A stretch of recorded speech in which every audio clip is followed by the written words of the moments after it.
திருவள்ளூர் பாராளுமன்ற தேர்தல் வாக்குப்பதிவு நிறைவடைந்து வாக்கு மையங்களில் வாக்கு இயந்திரங்கள் சீல் வைக்கப்பட்டு பாதுகாப்பாக வைக்கப்பட்டது.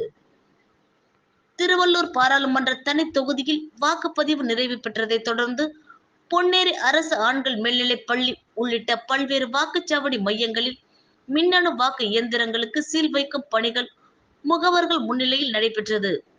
பொன்னேரி, கும்மிடிப்பூண்டி, மாதவரம், பூவிருந்தவள்ளி, ஆவடி, திருவள்ளூர் உள்ளிட்ட 6 சட்டமன்ற தொகுதிகளில் மொத்தமாக 2256 வாக்கு மையங்களில் பதிவான வாக்குப்பதிவு இயந்திரங்களை பாதுகாப்பாக கொண்டு செல்லும் பணிகளை தொடர்ந்து தேர்தல் நடத்தும் அலுவலர்கள் மேற்கொண்டு வருகின்றனர்.